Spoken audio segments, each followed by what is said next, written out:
This weekend's matchup between Kobe White and Josh Perkins was an interesting look at a true point guard versus an attacking lead guard. Perkins is one of the best ball screen passers in the country. White doesn't quite have that same ability as Perkins to be cerebral off a ball screen and analyze the floor in real time, but he's dynamic in his own right. White is great at splitting the defense in ball screens and getting to the second level of the defense. He's also at his best when rejecting screens and driving downhill in the other direction instead.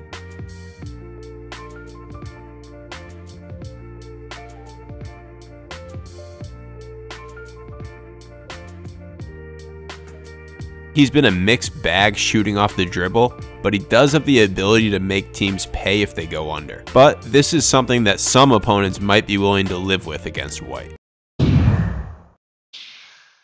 Tennessee is just 7th in the power rankings and ranked behind Gonzaga, even though they just beat them on a neutral court this past week. The fact of the matter is that solely using head-to-head is not a great way of predictively ranking teams. It wouldn't even really be clear as to what the ranking should be if we were in fact using head-to-head. Tennessee beat Gonzaga but lost to Kansas. Gonzaga lost to Tennessee and UNC, but beat Duke. UNC beat Gonzaga, but lost to Michigan. Duke hasn't beat anyone on this list, but they beat an Auburn team that I have ranked 9th, plus Indiana and Kentucky in convincing fashion. We're still learning more and more about these teams, and it's early, but right now I'm still high on the Zags despite a tough week.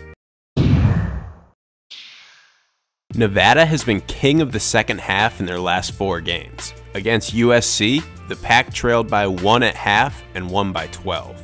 Against Arizona State, they trailed by 12 and won by 6. Against Grand Canyon, they led by 2 and won by 8.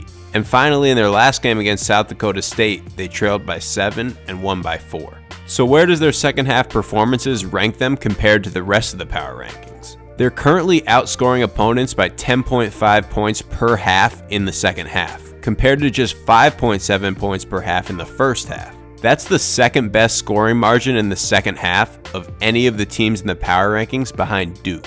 Duke is number 1 in both first half scoring margin and second half scoring margin.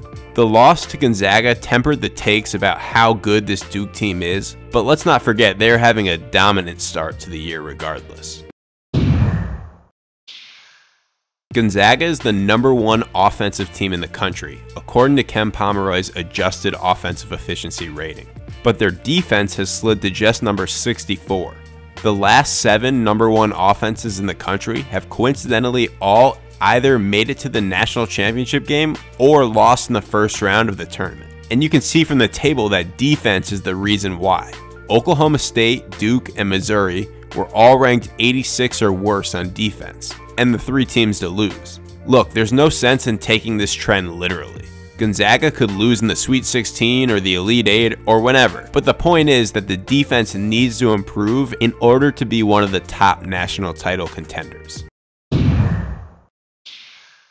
When you've got a young team, John Beilein sat down and went through it with us today, the 4 stages of learning.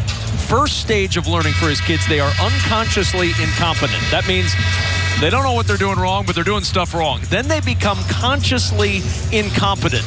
They are aware that they're doing everything wrong, and they're like, oh my gosh, everything I do is wrong. Then they become consciously competent. They start to know what they're doing, but they're thinking through it a lot. You know, I got to go here, I got to go there. He says the goal with any of his young kids is to get to the unconsciously competent stage of learning, which means they're doing what they're supposed to do, and they're not even thinking about it when they're doing it.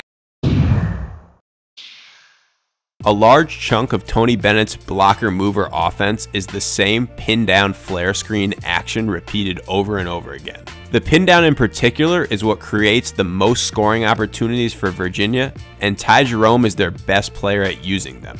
Here, Towson falls just a step behind, and Jerome is a more than capable 3-point shooter even when on the move. If you try to shoot the gap and beat Jerome to the spot, he'll flare it for a corner 3. If you get on the high side of Jerome before he's even used the pin down, he'll backdoor for a layup. He can also come off the pin down and get into the lane off the bounce for a floater. If you're worried too much about Jerome and overhelp with the passer on the pin down, Virginia kills teams on this boomerang pass. If the pin down is set by a big that can shoot it, Jerome will pivot and shovel pass for a 3.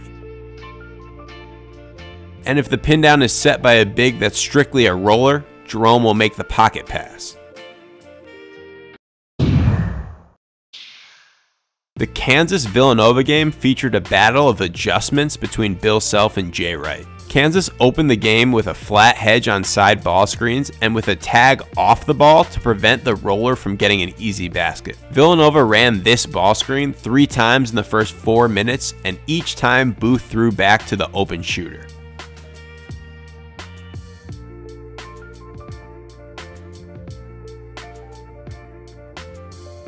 Towards the end of the first half, Kansas adjusted to the open threes that Villanova was getting by switching the ball screen instead. This change left a big to guard Colin Gillespie and Phil Booth one-on-one on the perimeter. Villanova was able to drive and score against the switch twice at the end of the half.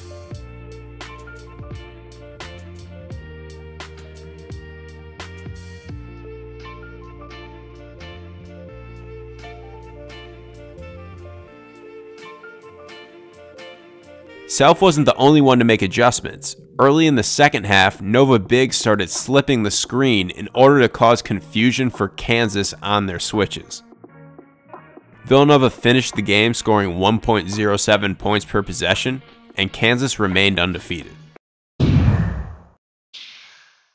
I've talked about Duke's pace and space on offense in the past. With their personnel, it's a little bit ridiculous how simple they can be on offense and still score the ball efficiently. Here are Duke's first 3 half-court scores from their last game against Yale. In all 3 cases, Duke simply just passes to the right and lets RJ or Zion get downhill going left. There's no player movement or false motion or unnecessary ball movement. You would hope that this style of play won't be nearly as effective versus the top defenses in the ACC. So here's some good action from Coach K we might be more likely to see going forward. Jones starts with the usual entry to RJ at the right wing, but Barrett's not looking to score this time. He gives the ball up right away to set up a flare screen for either a lob or a layup. Delorier's man helps on the flare, which makes it even harder for Yale to defend the ensuing ball screen by Delorier.